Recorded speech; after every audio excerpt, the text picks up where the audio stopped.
Hello everyone. In today's video, I'm going to talk about radiation treatment because that is the route that I'm taking with my breast cancer diagnosis. So before we get into that, if you're new to this little series that I have been posting out here, I am Tina. I'm now 54. I am, let me think, 3.5 months from being diagnosed with stage 1 breast cancer. Since then, it is 8 weeks ago today as I record this that I had surgery, which was a lumpectomy on my left breast. I had 2 lymph nodes removed at that time, and I had bilateral reduction. So a lot going on there. And in these 8 weeks, my focus has been on healing, not just body, but mind and spirit as well, because if any of us that go through this know it's kind of, there's ebbs and there's flows, and depending on the day and depending on our own hormones as well, for some of us that may be of that age that are going through that piece as well. For me, perimenopause, and I've shared that in other videos as well. So again, since I last left you, so it's been 3 weeks since I last posted, and in that last video we talked about my appointment with the medical oncologist, which I'll get into in a second. Over these 3 weeks since I last recorded, what I've spent my time doing, in addition to healing, the stuff that I've talked about in other videos, so I'm not going to kind of reiterate them quite again here, but I've spent a lot of time at the Dempsey Center, which I had mentioned before, which is a facility, a nonprofit started by Patrick Dempsey and his mom, who had gone through cancer, and they just opened a brand new facility here in southern Maine, and it opened, I think, the week before I had surgery. So I had to wait a bit before I could access their services because I needed to heal up a little bit, and I've been doing that. So what I've been doing is alternating Reiki 1 week and then acupuncture the other week. And the other thing I had done, and I mentioned in the last video, I just had an appointment with their nutritionist, and she was absolutely fantastic, and I have a follow-up with her I think in a couple of weeks. And what I am to be doing in the meantime is tracking my calcium intake so we can determine if I should be taking a calcium supplement, because as she told me, calcium is one of those vitamins that we can actually have too much of. And so we're watching my diet to see where I am getting that in just my diet, to see if I do need to be supplemented, because us cancer patients, pardon me, allergy season, we have stuff coming into us. So in my case, it's going to be radiation, and that can have an impact on my bone health. Plus, I'm 54, and heading into those later years, I want to, between calcium and vitamin D, I need to make sure I'm kind of juiced up and ready to kind of, and weights too, to protect my bones. So I've been doing a lot of that. At the 8-week mark, you can get your doctor to sign off on having massage. So 8 weeks is today, and guess what I have at 9 o'clock tomorrow morning? My first massage with their massage therapist, who is trained for patients in the oncology field, spectrum, I don't know what we call us, and as well as lymphatic drainage. And so I'm really kind of excited to have that. I don't know how it will go. I don't know. I'm guessing that they're not going to put us face down, but I don't know. I'll have to report in on that. As far as the acupuncture, I'd never had acupuncture before, so that's kind of been interesting. I've had 3 sessions now. The first one really focused on helping reset my central nervous system. A surgery is very traumatic on our system, and so that's what the focus was. And it continues to be needles to calm as well, because, you know, at every turn in this process, we're facing something new and something unknown, and it can be, even if I say I'm okay, there's an underlying current there. So she's been treating me for that, as well as my back. I've had a twingy back, more than twingy, and so she's been loading up my hand with a number of needles to try to help with the back pain that I'm having. which gets me into, I had briefly talked last time about Tylenol and that I had reduced, so the night before surgery I started with 1,000 milligrams of Tylenol, and I maintained that. Again, this was a reduction, so and then the lymph nodes out, and that, so there's a lot going on. I never took the any oxy type products. I didn't feel like I needed it. I stayed on the Tylenol because it took that edge off. Last I recorded, I'd reduced from 1,000 down to 500. And ironically, I started feeling my back about then. So again, I've had ongoing back issues. The following week, I took myself completely off the Tylenol and my back has been a mess since. So here's what I can tell you. Taking the Tylenol is going to mask other things that you may have. It does not mean that they've gone away. It's that they're masked, you can't feel them. So I probably wasn't supporting the back the way that I normally do, because I'm like, wow, my back has never felt so great. I cannot even believe it took me so long to kind of connect the dots there. So I am going, and I have been, I only skipped 1 week, I think, but I've been going to my chiropractor every week. And I have that tomorrow morning as well, actually before my massage, and just trying to get this nerve that's being pinched released so I can actually step out of bed versus going to my knees when I get out of bed in the morning. By this time of day, I'm actually doing much better. I'm in the flow, but after a night of sleep, I'm a mess. But anyway, enough about that. So she's been helping me there, and yeah, so that's what I've been doing over these last 3 weeks in addition to life, right? And so last I left you, let's get on to the thing since I'm already sitting at 7 minutes here. Last I left you, I told you that I went to my medical oncologist, which is the point that I learned that I actually have, I guess I learned just before that appointment, that I have a radiation oncologist. Well, what I learned since then is that I have a whole radiation team that I didn't know about. So because I'm not going to chemo, my medical oncologist would have handled that, as well as the hormone therapy that will happen later in time. So here in this moment, I'm being shipped over to a new team. And if you remember right, my New England cancer specialists, they are building up their program, and that will include having the radiation facility. It's being built right now. It should be open in June. I'm not waiting till June. So I've been kind of shifted over to our local hospital's cancer center. And they are wonderful. Everybody's very nice there. That's where I went to have, let's see, the biopsies, the MRI, the ultrasounds after that initial one. So I've spent a lot of time in their facility, but this is now a new, different wing, I guess, the radiation. So a week after I recorded this video, I had my first appointment with the radiation oncologist. So that's the doctor that's kind of managing all of this.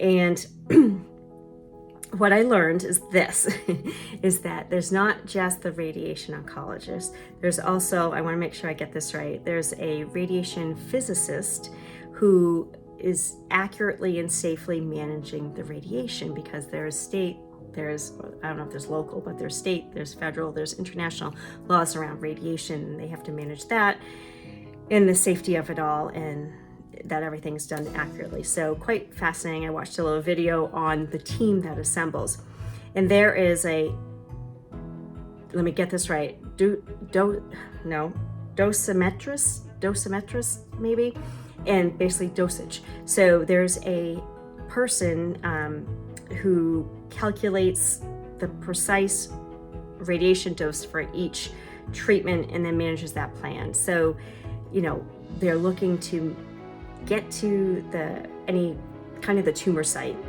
and maybe some outlying area there, and minimize any harm or damage to healthy cells. So that whole, plus there's the nursing staff and team and the radiation therapist and all that. So there's this huge amount of people, and it takes 8 to 10 days from when you get mapped, which I'm going to get into a second, to when they've got that plan and the dosage put together and everything assembled that you can start treatments. So I met with the oncologist, and he informed me that what they had come up with initially is that I am going to have 16 days of treatment, which seemed like a lot. I thought I was going to be in the 5 to 15, but what he said made sense, is that I'm young and the dosage maybe might not be as potent as when they're putting in there, but it needs to, where I had invasive cancer, it means those tentacles I've talked about kind of were out there. And so there's a chance that there could be some that have already started communicating with my my hormone positive, my hormones, and started talking. So we want to kind of zap all those. And so he felt that the 16 days were necessary. So buckle up, Tina, right? I have had some unease with all this starting up, but my next appointment, we squeezed me into a different location just to get me in sooner so that we could be closer to this 2-month window of when I had surgery. And so I had that last Monday where I went in and they mapped me. So they checked everything out. They've tattooed me with freckle tattoos on my chest bone and on my rib here and on my rib here. And that's basically to line me up to the laser so that they can then treat the tumor site. And so I went through all that. I'm trying to think, it was, yeah, I think that was it. Oh, they had me practice taking these like deep breaths, like you're breathing in a flower. So your chest raised up, and that is because where they're gonna be treatment on my left side, we wanted to try to shift my heart out of the way of the laser coming in, or not the laser, the beam of radiation coming in. And so I did that, and then all of a sudden I got notified that today I needed to go in, and I went in today to the facility where I'll be receiving care, and they did some more imaging and lining me up to everything. And it's so crazy, like I'm out on this thing holding my hands up, they scoop me until the lasers line up to my 3 spots, and then the big machine comes over and they had me practice the breathing, I don't know, maybe 4, 5, 6 times. And it's a lot to get it up there and hold it. For any parents out there that have kids with asthma, like mine, it just reminded me of keeping the balloon up. And yeah, so that's what I did today.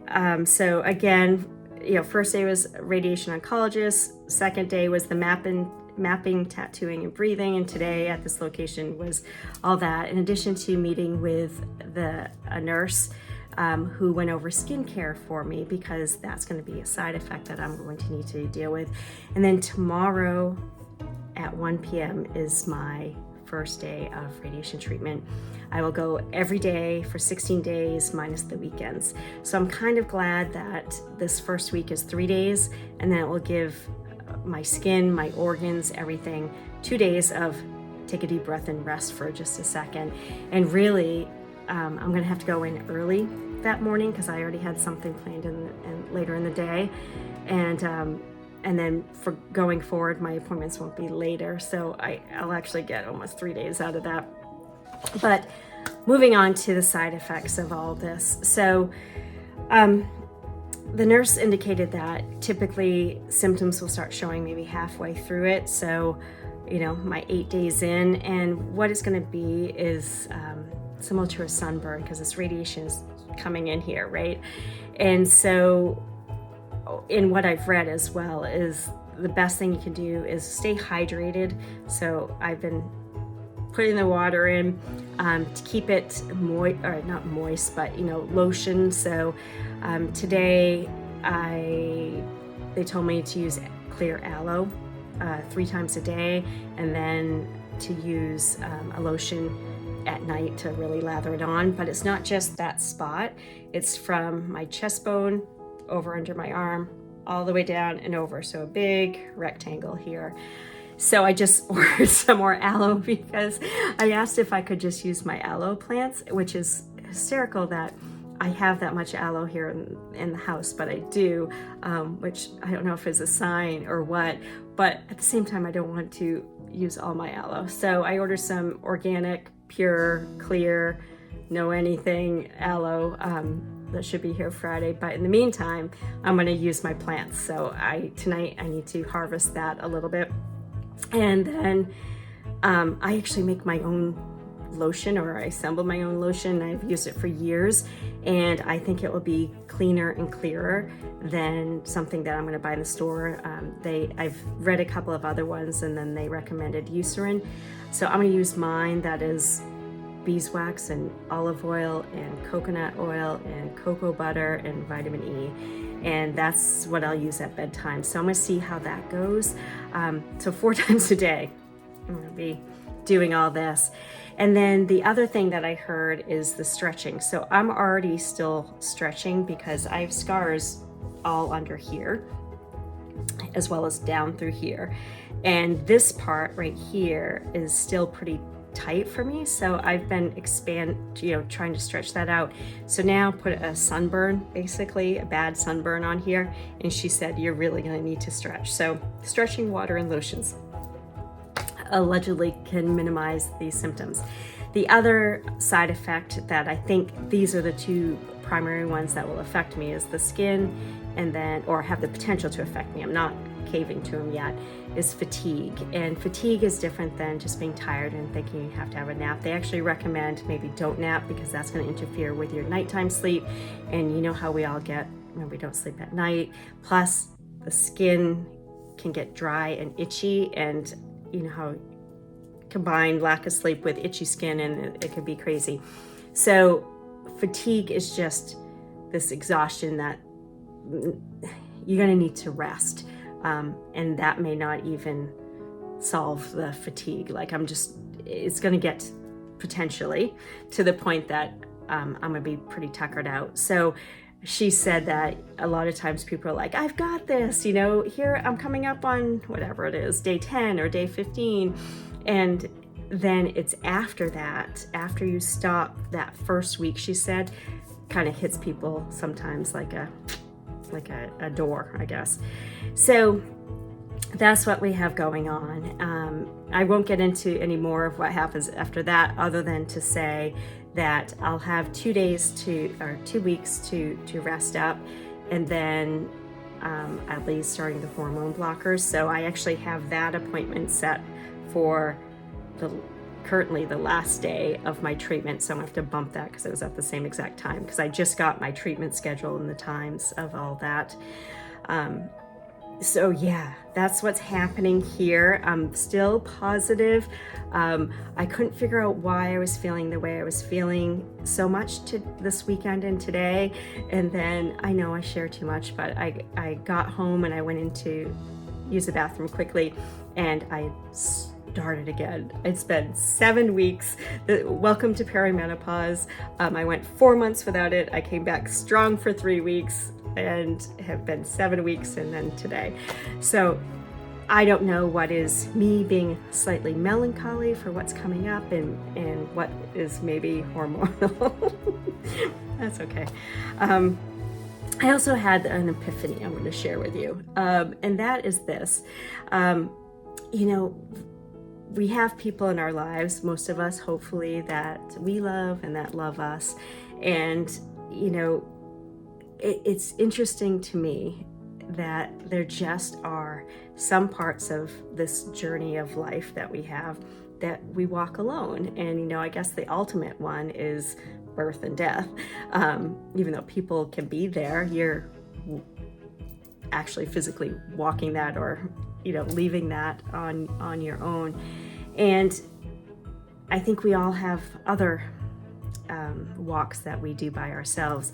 So the image that I had was like, these what do you call them, trail angels, that like if you were going to hike the Appalachian Trail, that they may, you get to where you're going to cross a road or whatever, and in that little parking lot or what have you, somebody may set up to give fresh fruit or snacks, or I don't know, things like that. And that these hikers, because they can't carry everything they want. And I feel like that's the people in our lives, the family, the friends, the practitioners, or or anybody else in our lives. And they're there, but we're still walking it alone. And, you know, for that last week's appointment that I got mapped and tattooed and all that, my oldest actually drove me to it. I could have driven myself, but they were so nice to do it. And but I still walked in by myself. And it's a really weird place. Like today, I went in by myself, even though I thought actually treatment was starting today. And, you know, I went in by myself, and this is such a significant, I don't know, the whole ordeal. It's like this, it's cancer, you know. But you don't think of that. It's just this day-to-day thing. And I went in on my own. And it wasn't until they took me into this room, and it's something new. So there's, you know, that unease and then the hormones. And I'm on a table. I've got an elastic band around my feet holding it together. My arms are up here holding onto these things. My chest, they did cover it. I'm on this metal table. I've got this big machine over me. And the four gals that had come out and got me all situated and lined me up to the lasers had left the room because the radiation room, because they're looking at monitors, because I can see the lines and the graphs all over me. And I'm like, I'm in this big room on a cold metal table all by myself. And I don't know, it's one of those, I guess, not an epiphany, maybe not even an aha moment, but just pondering life for a little bit. Like, you know, I don't know. It has made me stop and think and reflect a little bit more, this whole thing, or even this point I am in the journey.